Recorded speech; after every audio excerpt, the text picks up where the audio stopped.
If going green was one of your resolutions for 2012, we're here to help you. Amelia Baker from Green Alternatives is back with some great ways that you can start going green and stay green in 2012 and beyond. Welcome back. Thank you. Do you feel like this is not unlike maybe fitness goals or other goals that you set for the new year, that you go out gangbusters in January and then kind of have a hard time keeping up? Absolutely. So part of making a resolution is having something measurable to know whether or not you're on track and maybe measurable results throughout the year. So saying I'm going to use a reusable water bottle, does that mean you're going to use it every time, or maybe just at work, or give something measurable to it so that you know you're staying on task?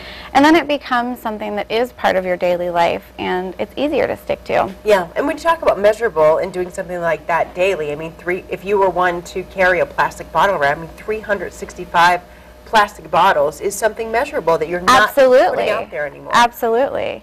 And so what I say to most people that are thinking about getting into something green, or I want to do something that's better for the environment, there are so many different kind of spokes of being an environmentalist. So maybe you're into water conservation, or maybe you want to do something where you give back to your local community, or you want to use reusables, or get rid of the toxins in your house. So picking that one thing that matters most to you. If you have kids crawling around the floor, then maybe it's cleaners that you want to look at. And start with that one thing and find it and say, all year I'm only using an environmentally friendly cleaner for my floors because my toddler crawls around all day on them. So just picking that one thing and making some kind of resolution about it. I will only take reusable bags into the grocery store, and even if I forget them, I'll walk out with my arms overflowing with products because I won't take a bag.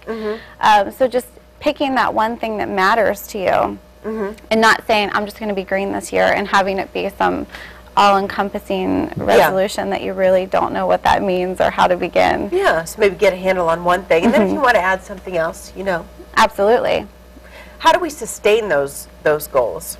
I think if you pick the one and you work on it and it becomes part of your daily life, then it becomes a sustainable goal. So, you know, if you decide that you want to go help a water conservation group, and there are many that are very local, then going out and helping and them seeing you and knowing you, then you develop a relationship with them, and you go out every quarter when they do cleanups, or you help when they need help in the office or whatever it is. So then you start to develop that as part of your life, as part of your routine, and it becomes something that's sustainable naturally, and it's not something that you have to work at, or it becomes really difficult, you know, come February 1st. And I mean, you might meet a great group of, like, you're making me think of like the Chesapeake Bay Foundation. Absolutely. You go to their website, and I mean, they're basically, you can say, I'm free this day, and they can tell you what project, you know, you could go and they help. Send you out there with tools, and you meet other people in your community. Okay, maybe that's a way you can get into dating. Right? You know they're good people because they're out there cleaning up. See? All right, and yet another reason to go green. Go green and get a date. All right, where can folks go? Where would you recommend as, you know, maybe a one-stop shop, whether people are looking for products or just ideas of way to be more involved? I would try and stop at the farmers market. They have a lot of community information there, so even if you're not looking into buying products or volunteering specifically with them, they do have a lot of information on the local nonprofits and conservation groups and green services. So it's a good place to start. Pick up a bunch of business cards, talk to people. All of the people in there probably do something that's rather green anyway, so you can start to meet people there too. All right, that is on 26th Street in Church. In Norfolk, 26th and Church, and of course you can visit greenalternatives.com for more ideas as well. Absolutely. All right, thanks Amelia. Thank you.